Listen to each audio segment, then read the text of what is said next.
Ada efek jangka pendek dan jangka panjang. Jangka pendeknya adalah jelas penurunan IQ, weight faltering, atau misalnya kalau ibu-ibu tuh di buku pink tuh ada tulisan di bawahnya note-nya. Punya sebuah alur untuk mendeteksi dini. Jadi kenapa di posyandu itu rutin untuk dilakukan penimbangan pengukuran berat badan.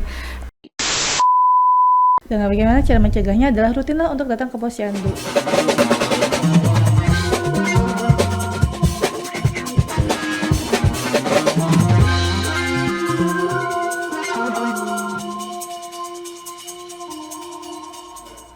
Assalamualaikum warahmatullahi wabarakatuh, pemirsa Stumach. Senang sekali kita bisa bertemu lagi di studio penuh manfaat.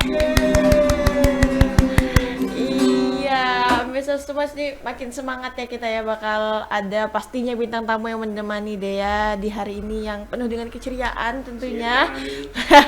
Dan nggak bakal sendiri aja karena hari ini kita bakal bahas terkait dengan stunting bersama dengan dokter anak Diah Budiarti. Masya Allah dokter, apa kabarnya dokter? Alhamdulillah baik. Alhamdulillah baik.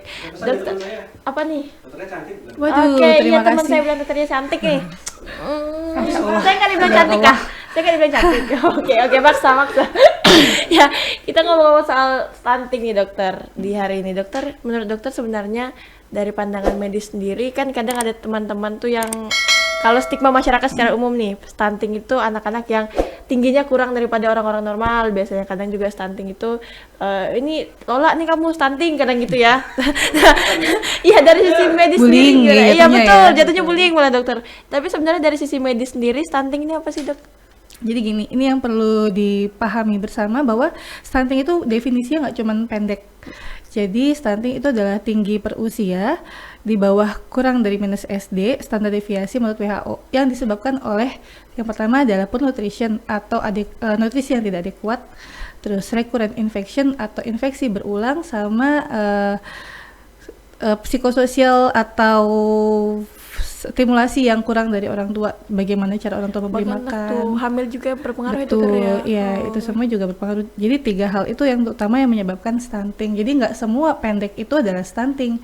Itu kenapa stunting itu wajib ditentukan oleh dokter anak. Nggak boleh kita nih stigma teman-teman yang Betul. pendek itu stunting ya Betul, dokter ya. kecuali dokter anaknya bilang stunting baru Betul. boleh.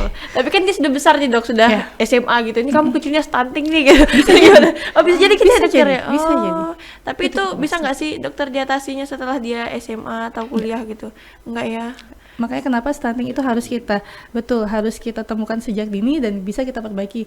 Golden time-nya adalah kurang dari 2 tahun. Kalau di bawah 2 tahun kita akan lebih bisa memberikan perbaikan yang adekuat ke si anak. Tapi kalau di atas 2 tahun, ya mungkin batasnya 5 tahun, tapi tetap kalau di atas itu, makanya kita bilang stunting itu adalah sesuatu yang irreversible, yang nggak bisa diperbaiki. Jadi mengatasinya adalah menemukan sedini mungkin dan mengatasi. Oke, makanya pemerintah gencar banget nih ya dok Betul. ya lagi mengatasi stunting di Kalimantan Timur.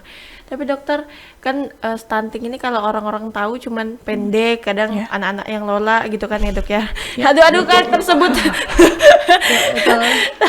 Tapi sebenarnya pengaruhnya stunting ini apa sih dok? Apa memang seperti yang pemahaman masyarakat tahu selama ini atau gimana dok? Betul. Jadi stunting itu ada efek jangka pendek dan jangka panjang. Jangka pendeknya adalah jelas penurunan IQ, weight faltering, atau misalnya kalau ibu-ibu tuh di buku pink tuh ada tulisan di bawahnya note-nya 2 bulan tidak naik berat badan. Itu namanya kita bilangnya weight faltering atau kegagalan naik berat badannya. Maka itu bisa mengurangi IQ sekitar 2 sampai 4 poin. Kalau dia gizi kurang atau gizi buruk itu lebih turun lagi, bisa 10 sampai 15 poin. Itu jangka pendeknya. Jangka panjangnya, nah kalau kita bicara tentang stunting, sebenarnya stunting itu kenapa sih bisa terjadi stunting pada anak? Itu ceritanya panjang tuh, karena dia defisiensi atau kekurangan protein yang jangka waktu lama. Nah, ketika dia kekurangan protein itu adalah bahan baku terpenting untuk hormon pertumbuhan atau growth hormone. Nah, karena si protein udah kurang, akhirnya hormon pertumbuhannya pun kurang. Problemnya hormon pertumbuhan ini tidak hanya mempengaruhi masalah tinggi, tapi dia juga ke otak yang membuat si jaras-jaras tumbuh. Itu makanya kenapa anak stunting akan beresiko untuk mengalami penurunan IQ. Terus juga dia akan mempengaruhi pertumbuhan si anak, termasuk juga resistensi insulin yang sekarang bisa menyebabkan kencing manis. makanya penyakit anak-anak masih jantung. muda-muda gitu udah kena gitu ya Betul. dokter ya. Betul sekali. Nah, yang paling terlihat karena dia hormon pertumbuhan jelas memperlihatkan tinggi, makanya tinggilah yang paling berpengaruh secara nyata. Tapi sebenarnya nggak cuma efek tinggi saja, tapi juga yang tadi masalah otaknya itu. Kenapa kita harus kejar? Karena golden time untuk memperbaiki itu udah di bawah 2 tahun. Jadi kalau kita menemukan dia sebelum 2 tahun dan kita perbaiki akan lebih baik. Nah itu lagi kan jangka panjang. Tapi yang tidak terlihat adalah masalah perkembangan otak dan Cara dia menangkap tubuh, respon informasi tubuh juga, itu. dokter ya. Makanya yang kedepannya jangka panjangnya adalah satu jelas penurunan IQ yang tadi saya bilang 10 sampai 15 bayangkan. sangat besar ya dokter ya Betul. berarti ya pengaruhnya. Terus tinggi badan tidak bisa diperbaiki. Itu makanya kita bilang stunting irreversible.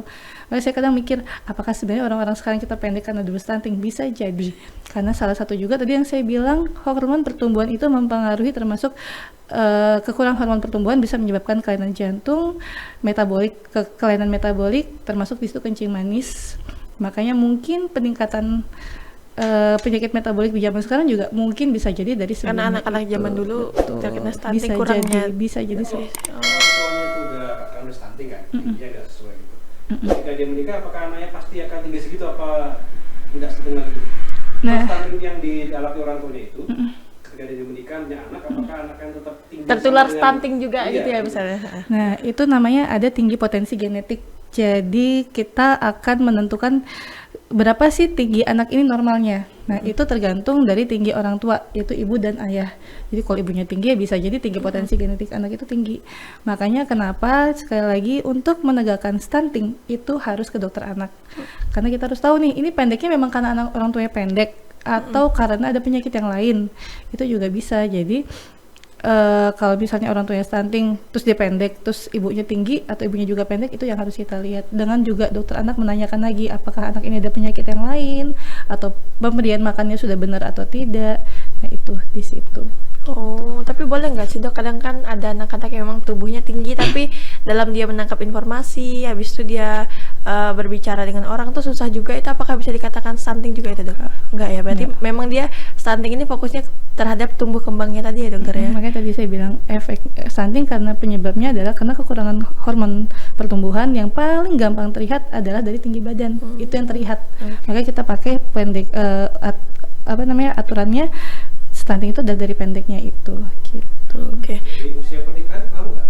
Usia pernikahan. Katakanlah yang Masih muda di bawah umur 16 tahun. Betul. Nah, sebenarnya bukan masalah usia pernikahannya ya, tapi pertama dari si ibunya sendiri nih. Ibunya itu jadi sudah pahamkah dia tentang apa yang harus dia lakukan selama dia hamil, karena stunting itu juga prosesnya dialami sejak hamil. Jadi golden period anak itu yang 2 tahun itu 200 hari itu udah sejak kehamilan. Jadi kalau misalnya, tapi memang semakin muda seorang ibu pasti resiko untuk penyakit dan lain-lain Semakin besar ya, masalah Dok, ya? persalinan besar. Yang di sini sih saya lihat adalah kesiapan mental dan pemahaman si ibu sendiri tentang hamilnya itu. Karena kalau dia selama hamil ibunya malnutrisi, tidak Stres juga kadang pengaruh nggak dok? Betul. Terus juga tidak memberikan makanan yang adekuat untuk dia sendiri, ya otomatis ibunya kekurangan nutrisi, anak pun akhirnya juga akan kekurangan nutrisi. Suplementasi yang harus dia dapatkan selama hamil itu juga akan mempengaruhi. Iya nih, jadi buat bapak-bapak nih, para suami nih, kasih tahu ya, jangan sampai istrinya tidak diperhatikan saat hamil. Betul. Kalau bisa dilayani dengan baik ya dokter ya. Betul. Iya, ini para bapak-bapak di luar sana dan juga untuk para remaja yang menikah muda, diharapkan untuk selalu menjaga tentunya kan dokter ya. Betul. Tapi dokter, kalau ngomong soal stunting ini juga, apakah anak-anak yang stunting ini nantinya memiliki kerentanan terhadap penyakit ini lebih besar dok? Jelas. Gimana, Jadi growth hormone itu, makanya growth hormone itu memiliki efek besar sebenarnya terhadap tubuh, termasuk juga sistem pertahanan tubuh. Dia akan lebih gampang rentan terhadap infeksi. Jadi kenapa kalau anak sakit dengan gizi buruk itu akan lebih susah sembuhnya daripada anak sehat dengan penyakit yang sama gitu. Jadi itu pasti akan berpengaruh sekali. Tapi kan kayak saya nih dok, penyakitan apa bisa dibilang saya kecilnya stunting dok. Belum tahu. Sakit hati. Loh, itu ada Itu kan? harus diperiksa kenapa nih penyakitan nih.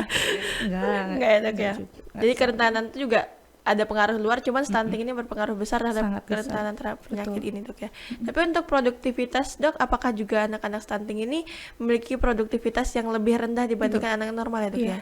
Jadi secara penelitian dia akan lebih rendah produktivitasnya karena itu tadi, mungkin juga karena dia kan gampang sakit, daya tahan tubuhnya nggak bagus, nutrisinya nggak adekuat. Akhirnya kan nutrisi hal yang penting ya untuk energi kita. Jadi kalau itu juga nggak bagus, otomatis produktivitasnya nggak bagus. Oke. Kan sekarang Jokowi lagi kejar stunting kan. Iya. Sampai itu separah apa sih Iya stunting betul di Indonesia? dokter, separah apa sebenarnya stunting di Indonesia sampai pemerintah jujur dari negara sendiri, kabupaten, kota, di provinsi juga semuanya gencar mensosialisasikan stunting, bahkan berusaha untuk ibu-ibu ini jangan sampai anak-anak terkena stunting. Sebenarnya sebesar apa stunting yang sudah terjadi di Indonesia? Separah apa sih dokter? Kaltim Parah itu banget kah? 16% angka stuntingnya Kaltim. Bayangkan 16% anak-anak ini kan nanti jadi seseorang tuh di masa depan. Kalau kita tidak perbaiki 16%, bahkan yang mungkin agak jelek ya, guru saya tuh pernah bilang, seorang anak ini mungkin ditakdirkan jadi presiden. Cuman karena dia tidak mendapatkan nutrisi yang adekuat, akhirnya dia mungkin jadi, mohon maaf, clean service atau yang lain seperti itu. Jadi ya betul, bisa Jangan jadi. gitu dong jadi. Kalau saya Iya betul, segitu kadang ada yang pentingnya- pintar-pintar gitu kan dok ya. Iya, segitu pentingnya karena itu tadi, karena kan kalau dia kekurangan nutrisi, terus otaknya tidak berkembang dengan baik, itu kan akan mempengaruhi. Sayang sekali dokter ya. Bagaimana kita bisa memperbaiki masa depan Indonesia adalah dari anak-anaknya. Oke. Itu kan Tapi upaya yang udah dilakukan nih dokter dari dokter anak sendiri, dokter bersama tim tentu ya, dan juga dukungan support pemerintah ini sebenarnya dalam bentuk apa sih dok untuk mencegah stunting ini sejauh ini dok? Kita sudah punya sebuah alur untuk mendeteksi dini. Jadi kenapa di Posyandu itu rutin untuk dilakukan penimbangan pengukuran berat badan? Karena posyandulah yang berperan penting untuk bisa menangkap anak-anak stunting yang ada di daerah untuk kemudian dirujuk ke rumah sakit, kemudian dari dokter anak kemudian akan memeriksa apakah anak ini benar stunting atau tidak, kemudian memberikan terapi.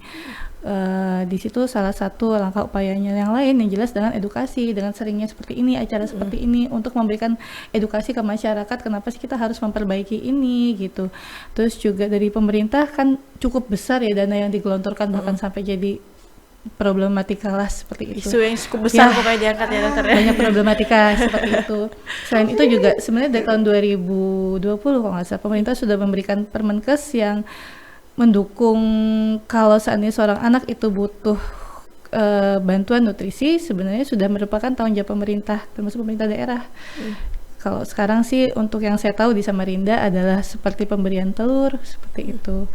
Cuman tetap sekali lagi untuk memperbaiki stunting itu ada di keluarganya sih. Jadi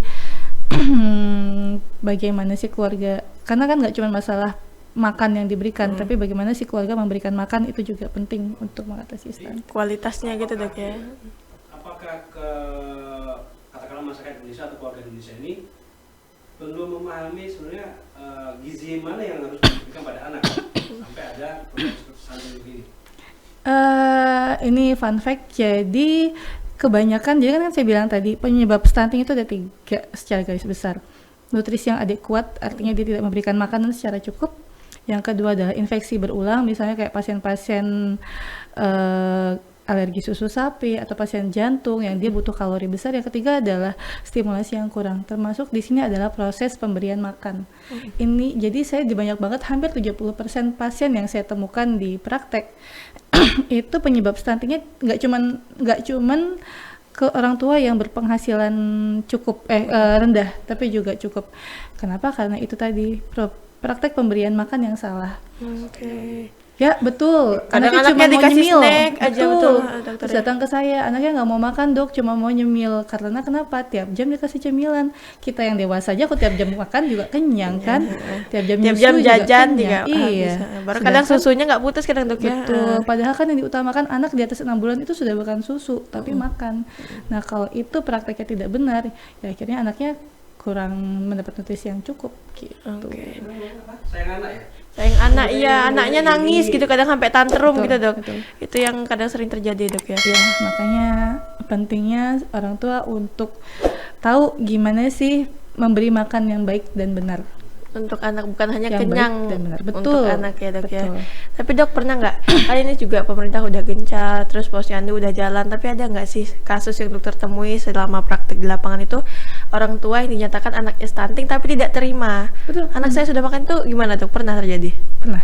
Jadi waktu itu juga dari keluarga yang berada, karena kan ya zaman sekarang ya ibu-ibu banyak yang bekerja, akhirnya menyerahkan itu kepada pengasuh. Nenek kadang juga ya dok ya. Sedangkan kan ya kita banyak hal yang Harus dipenuhi untuk tumbuh kembang anak ya dok ya.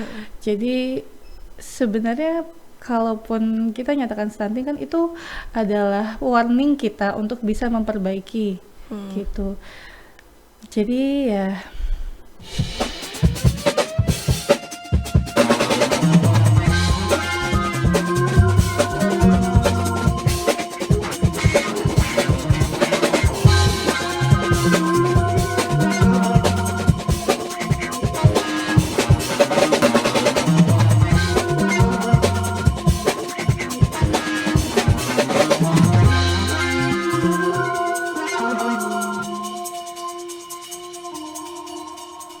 Kembali ke individu orang tuanya Iya, dokter betul, ya. betul. Orang tuanya ngeyel nih anaknya ibu stunting. Enggak, saya nggak terima. Ada gitu ya dok ya. ya, Kayak lebih ke malu, tapi harusnya dia menerima, tapi karena malu. Jadi dia nggak terima, marah gitu iya, ya. betul. Sampai marah-marah banget gitu dok. Nggak terima sih dia untuk menyatakan anak, karena dia itu seperti yang saya sampaikan, anak saya makan nyemil susu segala macam. Atau misalnya gini, anak di atas 6 bulan makan dok tapi banyakkan ASI. Saya tidak menyatakan ASI itu tidak baik, tapi anak itu sudah butuh lebih dari sekedar ASI. Nah itu, bayangin kalau dia makan pagi jam 6, jam 7 nyusu, jam 8 nyusu, jam 9 nyusu, jam 10 nggak mau makan. Karena sudah kenyang. Betul. Itu yang saya sampaikan tadi, praktek pemberian makan pun itu juga penting. Bisa jadi kita kasih makan bener, prakteknya salah, akhirnya makannya nggak cukup. Betul. Sering banget kayak gitu dok. Betul. Sayang banget nih, berarti untuk ibu-ibu nih harus ingat ya, jangan sampai anaknya ini kekurangan ASI karena keegoisan diri kita sendiri tentunya. Segala sesuatunya diskusikan dengan dokter anak. Tapi dok, kalau ini kan orang tua aja ngeyel, upaya yang dokter bisa lakukan apa sih dok? Karena kan ini kan semua tanggung jawabnya di tangan orang tua, dokter udah mengingatkan, tapi orang tua aja ngeyel. Ini gimana dok? Kan itu anak adalah milik mereka ya. Batas kita kan sampai menyampaikan dan memberikan arahan. Tetap yang eksekusi kan orang tua. Kita juga nggak mungkin lah langsung memaksakan orang tua seperti apa. Karena kan tanggung jawab tetap di orang tuanya. Orang tuanya. Tapi dok, dalam penanganan stunting ini kan dok, khusus di Kalimantan Timur, di Samarinda, apa sih tantangan terberatnya para tenaga kesehatan ini untuk menggaungkan ini terus menerus dok? Karena kan nggak baru-baru ini aja sebenarnya dok ya. Ini apa tantangan terbesarnya dok? Tantangan terbesarnya adalah ini nanti bisa diedit kan ya? Bisa dok, aman, tenang aja, kita santai, kita ngobrol santai aja. Iya. Aduh, agak susah menjawab yang ini. Polemik sebenarnya, tapi saya coba menjawab dengan diplomatis ya. Tantangan terbesarnya. Nggak apa. Ini memang untuk bercanda-candaan. Iya. Aduh. Oke, ini aja deh jawabnya. Tantangan terbesarnya adalah orang tua kadang belum paham untuk, jadi seperti tadi Mbak bilang, masalah ngeyel. Karena kan ada orang tua yang merasa kalau saya memberikan makan, jadi kan contohnya misalnya tadi masalah praktek pemberian makan yang salah. Misalnya kan sebenarnya kita punya feeding rules tuh, orang tua harus memberikan jam makan itu tiap 2 jam makan, tidak ada distraksi. Cuman kan zaman sekarang, bukan zaman sekarang sih, dulu juga, Dari dulu juga digendong, betul gitu. sekali. Lari-lari sambil main Akhirnya, gitu iya. Nah itu kan untuk merubah itu tuh susah tuh. Jadi kadang karena saya bilang tadi kebanyakan sebenarnya ada praktek makannya yang salah. Untuk membiasakan itu butuh kesabaran yang luar biasa dari orang tua, karena mengubah mindset anak itu susah. Anak yang makan harus dibawa jalan dulu, lihat ayam, lihat kucing, nonton YouTube. Kayak cicak kadang ya. Betul. Cicak ya, ya pesawat gitu Karena kan. sebenarnya kalau kita ada distraksi itu anak tidak akan fokus sama makan yang diberikan. Dia akan lebih lama makannya karena harus lihat cicak dulu, dan itu akhirnya membuat anak itu makanan kan, kalau di feeding rules atau aturan makan tuh makan tidak boleh lebih dari 30 menit. Kenapa? Satu, makan itu akan sudah menjadi dingin, makan sudah berbentuk mungkin lebih keras, dan itu tidak akan nyaman untuk si anak. Bayangkan kalau makan sambil segala macam tadi, makannya sudah YouTube nggak dulu bagus. kan, Iya, fokus akhirnya makannya pun udah berubah rasa, anak akhirnya nggak mau makan gitu. Nah, untuk merubah itu banyak orang tua yang cukup kesusahan. kesulitan ya, Iya, dok, ya. karena kan menghadapi anak tantrum, anak marah itu kan nggak mudah. Tapi sebenarnya kalau orang tua bisa melewati fase itu, bisa kok. Ada beberapa pasien saya akhirnya bisa. Tergantung dari orang tuanya aja. Enggak. Militer tuh. Makan nggak atau nggak push up atau nggak cara-cara yang itu kayak bapaknya disuapin baru ditempelin ngomong gitu. Waduh. Ah. Nah, itu juga salah satu yang salah tuh. Jadi kita tidak boleh memaksa anak makan. Oh nggak boleh gitu dok ya? Betul. Oh. Sebenarnya kalau kita ngomongin Nikita Willy, Iya nggak apa-apa nak. oh ya aman ya. Itu sebenarnya udah benar sih. Jadi memang dia itu sudah memberikan cara makan yang benar, yang akhirnya mungkin Kalau sudah terlewat udah dibiarkan aja kadang gitu dok ya. jadi sebenarnya praktek makan yang salah sih. Sampai mana tadi ya? Sampai kita lupa. Willy bu. Oh iya, kita Willy kan jadinya. Oh iya, jadi memaksa makan anak itu nggak boleh karena anak bisa jadi trauma. Pernah nggak dengar anak yang nggak mau makan nasi? Iya takut sama nasi sampai sekarang. Ada teman dia sudah besar juga dia, aku nggak makan nasi deh kata trauma. gitu. Oh. Jadi kita nggak boleh memaksa anak untuk makan. Jadi memang makan itu harus proses yang menyenangkan. Bahkan ada orang tua yang curhat ke saya, dok tapi kalau saya suruh anak yang makan tuh dihambur-hambur ya nggak masalah. Karena sebenarnya waktu dia menghambur makan itu dia belajar untuk mengenal tekstur. Gitu. Jadi memang harus sabar banget ya. Itu setelah saya jadi dokter anak saya tahu kenapa surga itu di telapak kaki ibu. Karena ibu harus memang sesabar itu ya dok ya. sesusah itu menjadi seorang ibu. Iya untuk menjadi ibu jangan sembarangan ya Iya. teman-teman demi masa depan generasi Memang bangsa. sesusah itu. Saya juga bakal jadi ibu ya, baru sadar. Betul. Tapi dok, betul gak sih yang kayak pola makannya yang kalau memang sudah lewat jam makannya udah dibiarkan gak usah makan, biarkan anaknya lapar. Itu apakah konsekuensi itu diperbolehkan dok dalam melatih anak? Iya, karena makanya kenapa harus 2 jam puasa. Kalau dia lapar, maka makannya akan lebih lahap. Kayak sama seperti kita lah, kalau kita buka puasa, belum buka puasa aja takjilnya udah banyak Banyak kan. sekali. Begitu buka puasa makannya nggak dihabisin semua toh. Betul, tentu tidak Betul. habis ya teman-teman. Karena itu, jadi kalau misalnya anak itu kita buat lapar 2 jam, makanya kenapa harus jarak 2 jam supaya anak itu lapar, dan saat dia 2 jam waktu makan, dia akan lebih lahap.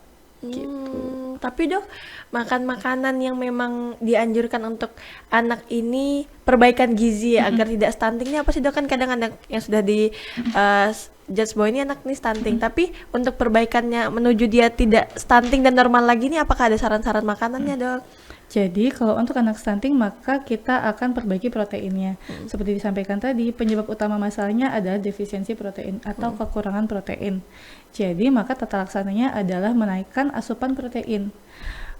Makanya ada namanya susu-susu FSMP atau formula yang khusus untuk anak-anak yang sudah stunting.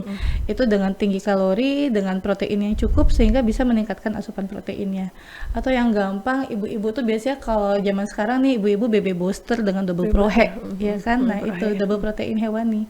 Jadi meningkatkan asupan proteinnya untuk menutup si kekurangan protein itu tadi. Oh, jadi memang disarankan. Misalkan katanya keluarga itu keluarga belum kurang mampu katakan. Nah, itu minimal protein yang harus ada pada anak itu apa?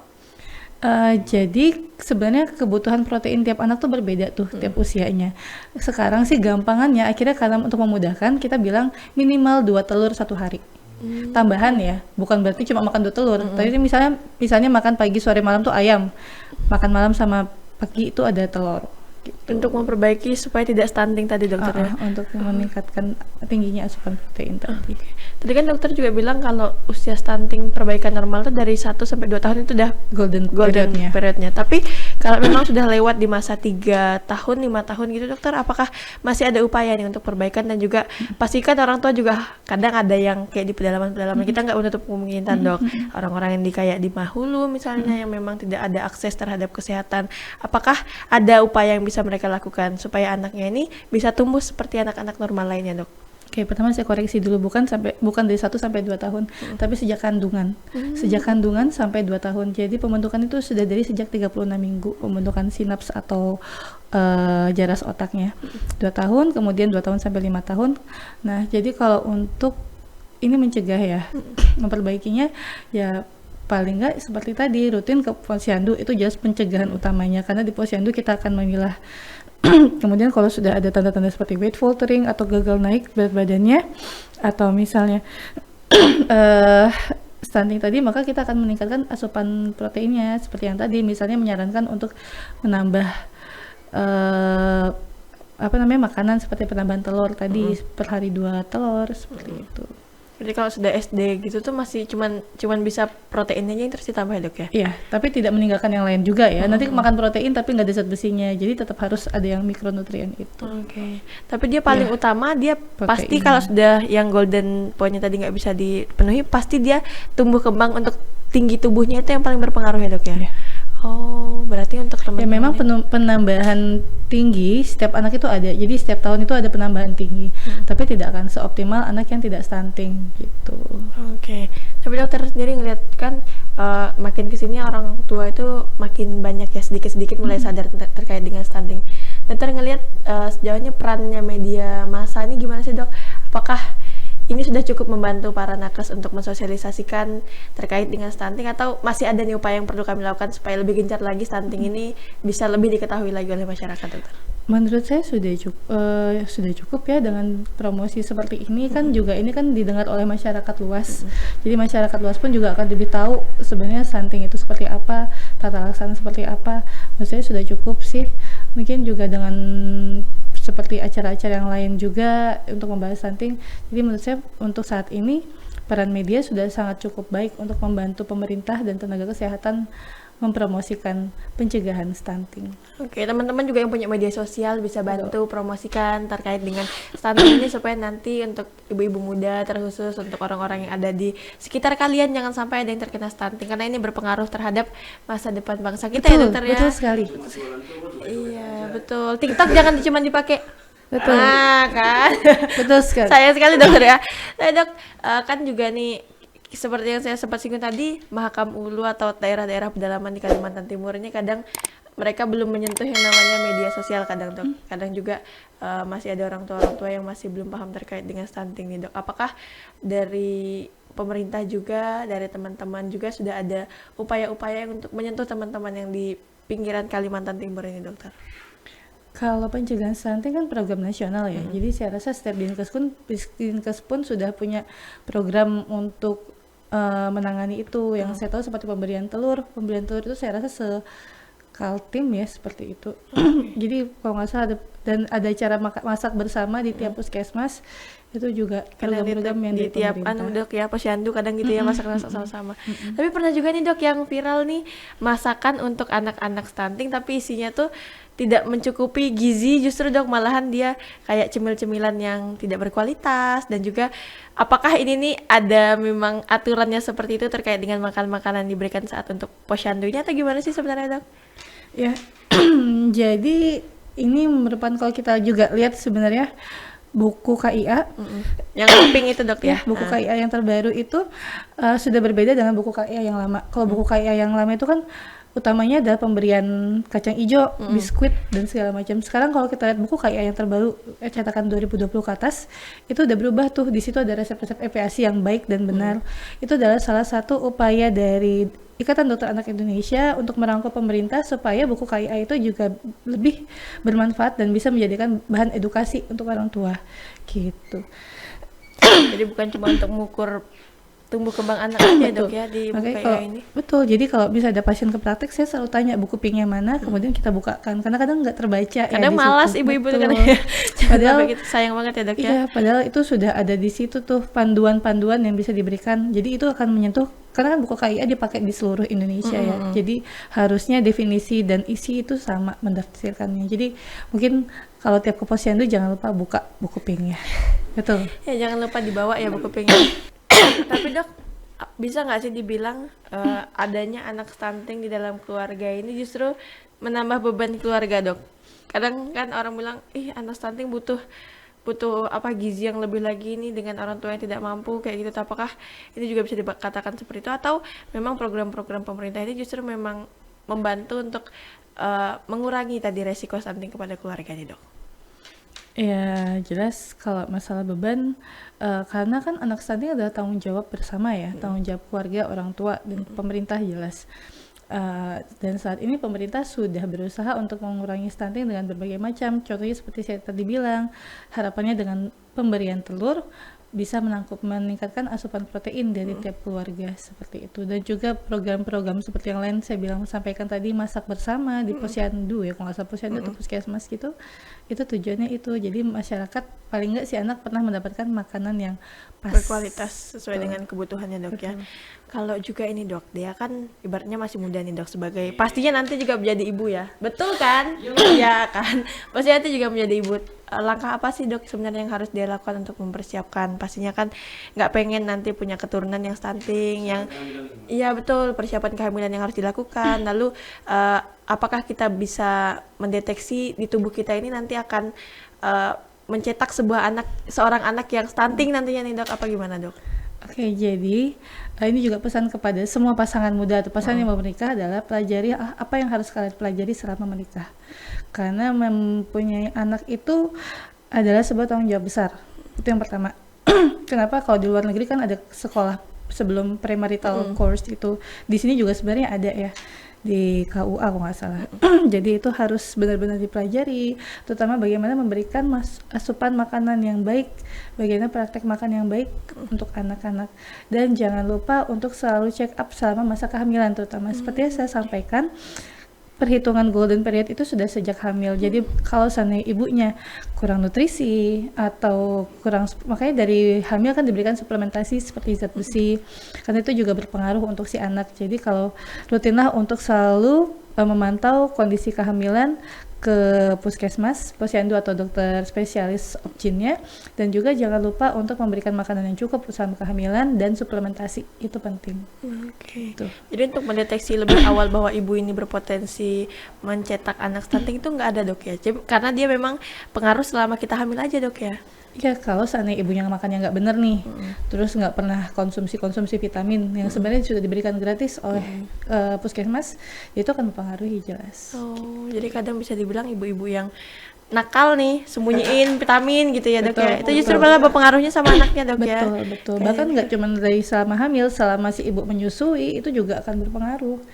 Gitu. Kan ini dok, hamil juga kadang ada yang hamil anaknya satu. Lalu kembar ini juga orang yang hamil anak kembar ini juga apakah bisa memiliki pengaruh besar terhadap anaknya nanti bisa kekurangan gizi apabila orang tuanya tidak memberikan gizi lebih, nutrisi lebih kepada tubuhnya? Apakah hamil anak kembar ini juga harus menambah nutrisi lebih untuk tubuh dok, atau sama saja seperti ibu hamil pada umumnya dok? Yang jelas seperti ibu hamil pada umumnya ya. Kalau untuk nutrisi kan biasanya itu ada ukuran kebutuhan yang dibutuhkan oleh ibu hamil sesuai rekomendasi untuk ibu hamil pasti ada. Untuk suplementasi jelas seperti hamil biasa, tidak perlu mendobelkan dosis karena anaknya kembar ya nggak juga. Jadi malah jadi overdosis ya dok ya? Iya, nanti malah jadi overdosis ibu ya, jadi nggak harus 2 porsi makannya gitu dokter, gak usah ya? Sesuai kebutuhan sih, sesuatu yang berlebih kan juga nggak bagus. Tapi yang penting terpenuhi nutrisinya, insya Allah aman aja dok. Betul. Ya. Karena nanti akan dipantau, makanya pentingnya untuk kontrol. Biasanya tuh ada BMI yang harus menjadi target dari seorang ibu hamil. BMI itu berat badan body mass index. Jadi kalau seandainya ibunya kurus, itu kan juga jadi warning tuh. Jangan sampai jadi ibunya hamil kembar terus ibunya jadi kurus, nah itu mempengaruhi. Jadi biasanya ada target kok. Biasanya ada BMI untuk ibu hamil. Jadi harus dicapai, itu bukan masalah makan yang double portion atau enggak, tapi berat badan idealnya, bukan berat badan ideal, body mass indexnya harus tercapai. Oke. Tapi ada juga yang bilang gini dok, ini ibu hamil jangan banyak istirahat nih, nanti anaknya nggak sehat, gini gitu atau apalah gitu dok. Ibu hamil harus banyak berjemur, harus banyak jalan supaya anaknya nanti sehat nih. Apakah hal ini juga berpengaruh dengan stunting atau ini hanya mitos yang beredar di masyarakat nih dok? Ini sih tanya ke dokter kandungan ya. Tapi yang jelas untuk dokter anak adalah apa yang ibu makan itu akan berpengaruh sama anaknya. Termasuk adalah menghindari faktor-faktor risiko, misalnya menghindari paparan asap rokok atau ibunya pun juga merokok. Terus menghindari minuman alkohol. Berpengaruh juga itu dok? Pengaruh. Jadi apalagi ibunya yang punya bakat alergi, paparan selama masa kehamilan itu akan meningkatkan risiko anaknya untuk alergi lebih besar. Kenapa? Jadi kan salah satu penyebab stunting adalah recurrent infection tuh. Jadi kalau seandainya si ibu itu saat hamil itu terpengaruh, terutama saya bicara alergi ya, paparan asap rokok akan menyebabkan si anak sejak kehamilan akan lebih usianya lebih muda terinjus untuk terbangkitasi alergennya dia, akhirnya waktu dia lahir resiko dia untuk menjadi asma lebih cepat. Oh, termasuk bapaknya juga ngerokok itu termasuk Iya ya? kan, kalau bapaknya merokok terus kena ke ibu, ibu kan jadi passive smoking. Nah itu juga bisa mempengaruhi alkohol seperti itu, kelilipan. Oke.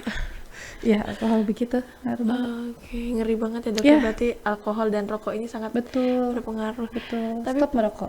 Stop merokok nih untuk ibu-ibu, jangan sampai ya. Kasihan anaknya. Betul. Nanti anaknya nggak tahu apa-apa, tiba-tiba lahir, kenapa aku sakit-sakitan mah, kayak gitu kan ya. Tanggung jawab sama aku. Anak kadang nggak bisa ngomong gitu ya dok ya. Betul. Anak betul kadang sekali. kenapa aku terlahir seperti ini, cuman ya, sedih banget jadi akhirnya. Drama Dok. banget anaknya. Tapi dok, sebenarnya kan stunting ini juga gencar dilakukan semuanya dengan pemerintah itu sudah diwanti-wanti ya dok ya. Tapi sebenarnya kita sebagai masyarakat nih, apa sih yang harus yang bisa kita lakukan untuk sama-sama bekerja sama melawan stunting nih dok? Karena kan ini juga merupakan tanggung jawab kita sebagai warga negara yang kedepannya kita semua bakal sama-sama untuk menjalankan negara ini kan dok ya. Ini gimana dok? Peran masyarakat yang jelas satu pentingnya masyarakat untuk paham tentang stunting itu sendiri. Terus yang kedua adalah bagaimana masyarakat bisa mencegah stunting dengan cara memberikan makanan yang tepat dan cara memberi makan makanan yang tepat di keluarga supaya tidak menambah burden atau angka kesakitan dari si stunting ini. Gitu. Oke, berarti boleh Dan nih kalau juga lihat no tetangganya judgment. kasihan ya bunda. Dan juga no judgment, jadi kalau ada sekitarnya yang mengalami stunting dirangkul untuk bisa sama-sama kita perbaiki. Jangan bilang, nih bayi kamu kecil banget nih, ini ibunya nggak rajin, kadang gitu ya dok ya. Nggak boleh gitu. Ya coba, ini daging makan supaya Betul. sehat, harusnya gitu ya Iya, dok ya. betul. Supaya jangan dijudge. Terakhir nih dok, sebagai closing statement, apa sih yang pengen dokter sampaikan kepada masyarakat? Mungkin imbauan dan juga ajakan kepada masyarakat terkait dengan supaya stunting ini bisa lebih turun lagi indeksnya di Kalimantan Timur ini. Tuh. Ya, menghadapi pasien-pasien, boleh dokter sampaikan keluh kesah dokter juga kepada pasien-pasien yang sedikit menyebalkan. Nah juga sih, jadi gini, sekali lagi stunting itu adalah pendek yang disebabkan oleh kekurangan nutrisi, infeksi berulang, dan stimulasi yang tidak adekuat. Dan bagaimana cara mencegahnya adalah rutinlah untuk datang ke posyandu, rutinlah untuk membuka buku pink Anda, berikan makanan yang tepat sesuai dengan usia anak Anda, sesuai dengan yang ada di buku pink, kemudian rutin menimbang berat badan anak Anda, dan apabila didapatkan tanda bahaya seperti misalnya tadi berat badan tidak naik atau misalnya dikatakan gizi kurang atau gizi buruk oleh posyandu, kemudian disarankan ke rumah sakit untuk ketemu dokter anak, maka ikutilah, tidak perlu merasa sedih selama itu bisa diperbaiki. Mari kita sama-sama perbaiki. Oke, luar biasa. Luar biasa. Sudah Terima kasih. upaya yang sudah dokter lakukan ini untuk mencegah stunting dan juga mensosialisasikan kepada ibu-ibu semua keluarga yang ada di Kalimantan Timur dalam pencegahan stunting. Semoga saja ini kita semua bisa lebih meningkatkan lagi kesejahteraan kita. Jangan sampai ada anak-anak stunting di sekitar kita. Untuk para tetangga, tolong aware kalau keluarganya ada yang anaknya stunting, tolong jangan dihujat ya. Mohon Betul. untuk sama-sama kita bantu agar Betul. nantinya kita sama-sama bisa hidup berbahagia dan damai sentosa. Masya Allah. Ya, demikian episode Too Much kali ini. Semoga teman-teman bisa hadir dan menyaksikan Too Much di lain episode. Wassalamualaikum warahmatullahi wabarakatuh dan Waalaikumsalam. sampai jumpa.